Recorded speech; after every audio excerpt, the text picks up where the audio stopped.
Hello bachcho, let's see the question. What is the difference between capital G and small g in physics? Now to answer this question, first we will discuss here the key concept, and here concept is gravitational force. Now अगर हम बात करें यहाँ पे we have given two masses और masses की वजह से हमारे पास दो ऑब्जेक्ट के बीच में एक फोर्स एग्जिस्ट करता है जिसको हम यहाँ पे ग्रेविटेशनल फोर्स का नाम देते हैं। सपोज ये हमारे पास फर्स्ट ऑब्जेक्ट है जिसका मास हमें m1 दे रखा है, दूसरा ऑब्जेक्ट है जिसका मास हमें m2 दे रखा है and the distance between the centre of these two masses is given as r। तो हमारे पास यहाँ पे दोनों ऑब्जेक्ट के बीच में एक फोर्स एग्जिस्ट करेगा जिसको हम ग्रेविटेशनल फोर्स के नाम से जानते हैं, which is given as F is directly proportional to the m1, is directly proportional to the m2 and F is directly proportional to the 1 upon r square. It will be equation number third.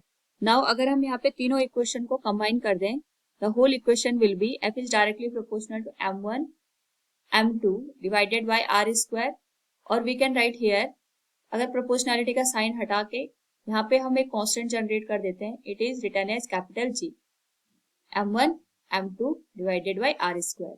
तो हमारे पास जो capital G होता है it is known as gravitational constant, यानी जो gravitational constant होता है, अगर हम स्पेस में या यूनिवर्स में कोई भी दो ऑब्जेक्ट लेते हैं जिनके बीच में ग्रेविटेशनल फोर्स को हमें यहाँ पे फाइंड आउट करना होता है, उस पर्टिकुलर केस में जो ग्रेविटेशनल कांस्टेंट होता है इसकी वैल्यू फिक्स होती है, that is 6.67 into 10⁻11 metre cube KG inverse second की power -2।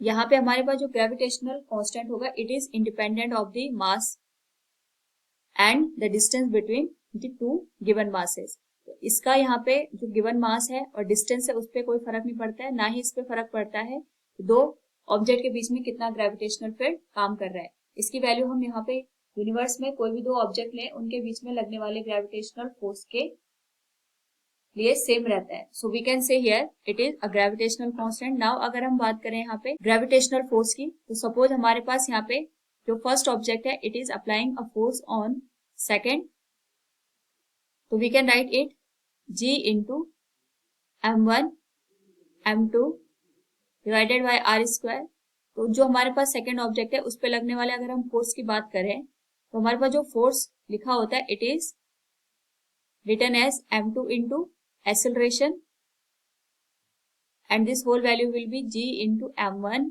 m2 divided by r square. तो m2 से m2 कैंसिल हो जाएगा। तो यहाँ पे जो हमारे पास a है इसी को हम यहाँ पे एक्सेलरेशन ड्यू टू ग्रेविटी का नाम दे देते हैं, यानी जो फोर्स हमारे पास दोनों मासेस के बीच में काम कर रहा है इस फोर्स की वजह से हमारे पास जो एक्सेलरेशन प्रोड्यूस होता है उसे हम कहते हैं एक्सेलरेशन ड्यू टू ग्रेविटी, जिसको हम G से यहाँ पे इंडिकेट करते हैं।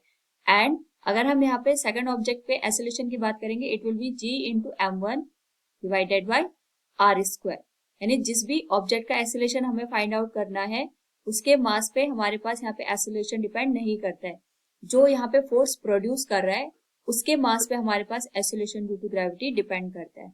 सो G इज एक्सेलरेशन, मतलब हमारे पास ये जो स्मॉल g है it is kind of acceleration, और जो हमारे पास कैपिटल G है ये एक तरीके का कांस्टेंट होता है।